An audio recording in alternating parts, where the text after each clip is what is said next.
Hello, my friends. Happy Friday to you. Today is Friday, April the 3rd, 2020, in case you're needing a reminder of the day of the week.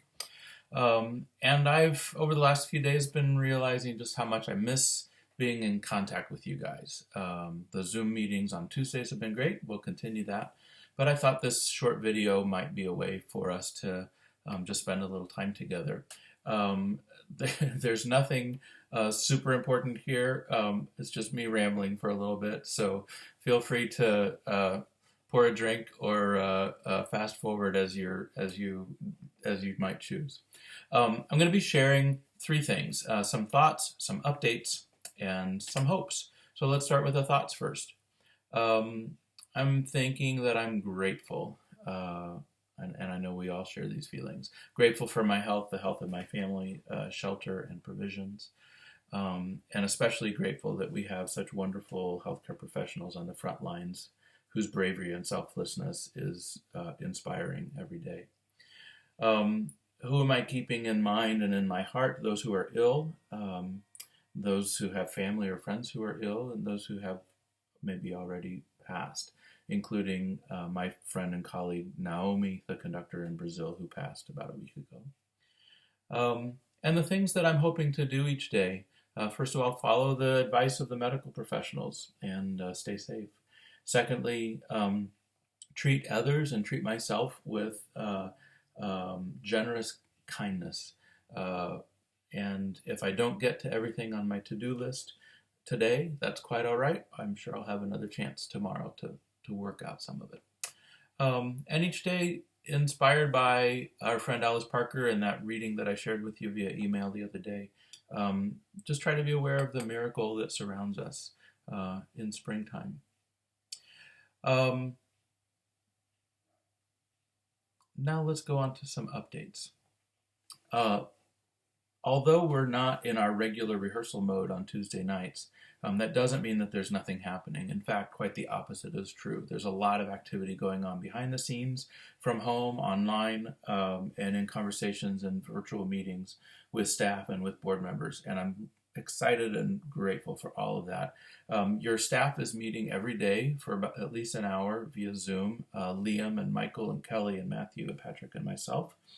And we're scheming about social media plans. You may have seen that the staff is pushing out almost one per day on social media on Facebook. And if you're able to help us by tagging those or sharing those on your own social media platforms, we appreciate it.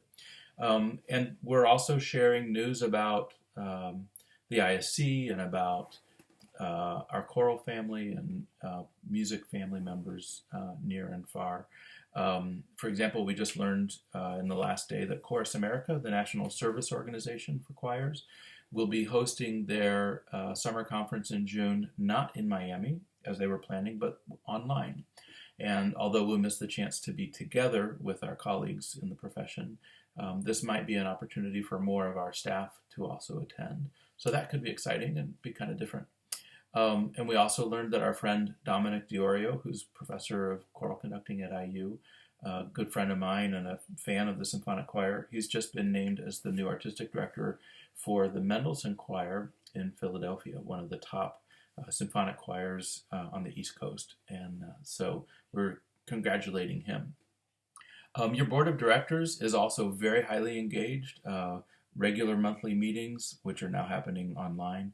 And in addition to our regular monthly officer meetings, we've added some meetings just to make sure that we're not missing any opportunities to take care of the business of the choir and the things that can be helpful to us. So super grateful to President Mike Slocum, the rest of the officers, for their boldness and willingness to really step up in a time that is a little less certain than we're accustomed to. Another update, well, there is no update about the Beethoven Misa Solemnis yet. We still have not heard anything about that concert scheduled to be performed in June. Of course, we hope that will happen. Michael Davis has a contingency planned rehearsal schedule for a shortened amount of weeks that I'll likely be able to help with. since I'm here, and we'll just have to wait and see what the symphony will choose to do. Um, and although I can't share specifics about this right now, I want you to be on the lookout for a couple of very big announcements coming from the Symphonic Choir in the coming weeks. One will be to introduce you to our new conducting fellow. Very excited about this person joining the staff starting in the fall. And also, either in the summer or the fall, we'll look for a time and find a time to celebrate the contributions of current and outgoing conducting fellow Patrick Pawlowski, who's been such a wonderful member of the staff and the Symphonic Choir family. The second big announcement will be announcing the composer for our next big commission work. You may remember, if you've been in the choir for 5 years or more, Zabur, which we sang with the ISO and in Carnegie Hall. This will be the next work in that line, and it's very, very exciting. I know you're going to be thrilled when you hear who's writing the piece for us. And so finally, now my hopes. And perhaps I was inspired by Alice Parker's writings. She was reflecting on the kind of the paradox of being choir people who can't be together, but by being apart, we've figuratively come together to support the community. And so I've been thinking about the nature of a choir, and I found, as I often do, inspiration in the writing of Robert Shaw.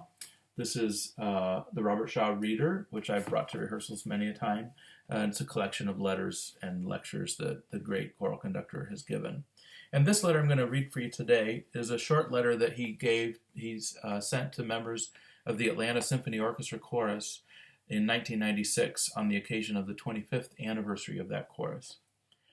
He says, "None of the members of the Atlanta Symphony Chorus is paid. They are 100% volunteer, or, as the saying goes, amateur. This word comes to us from Latin, the word for love, one who loves. In any concert season, the members of the chorus devote about 90 evenings a year to rehearsals, performances, and recordings. They do this out of love for the art of music and its disciplines and joys. You can imagine what strains that puts on their everyday professional commitments and their home lives, too.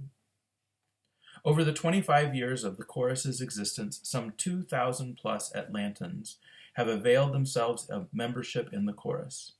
And I know of one member, a physician, who in 25 years has missed only one rehearsal and 0 performances. I dare say we have folks like that in the symphonic choir too. And right here, one thing needs to be said very earnestly.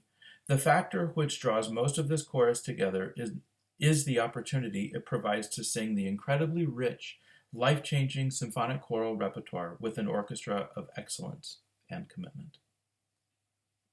Earlier this season at a post-concert symposium, I was asked by a member of the audience, "Mr. Shaw, you've worked with both amateur and professional choruses. What are the differences?" Without thinking too much, I replied, "Well, it seems to me that the arts, like sex, are too important to leave to the professionals." What the chorus joins me in saying to you this evening is that the amateur spirit in the arts is not necessarily limited to those who do not receive a weekly paycheck. The greatest musical amateurs in my life have been Pablo Casals and Rudolf Serkin, whose concert fees were the highest of the highest, but who lovingly poured them back into festivals and institutes for needy and gifted young artists. The musicians of this orchestra chose an economically treacherous career precisely because of the stars in their eyes and the lumps in their throats. This city cannot now, or ever, afford to be without their commitment to the most beautiful and distinguished products of humanity's cultural life. Let us, in this time of crisis, reinvent our own commitment and shore up the approaches to the bridge leading to the next quarter century, that our chorus may continue to sing with the disciplines of professionals, and our orchestra to play out of ever-living love. See you in the year 2021. I was also inspired a little bit by one of the texts we sang at Christmas time. You may remember a piece called "I Will Light Candles This Christmas" by Kim Andre Arneson. And it talks about the true work of Christmas coming after the festivities.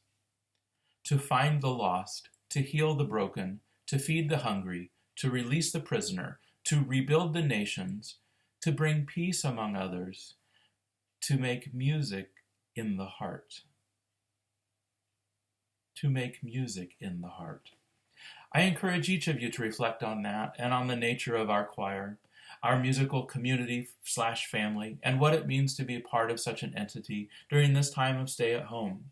I love that we're seeing the creative spirit alive and well online through posts of people like our own former soloist Brian Stuckey or cellist Yo-Yo Ma and our own soprano Danielle Hartman singing Taizé music. These musical contributions brighten the days of all who hear them. How fortunate we are that music has called each of us into its service and into the service of one another.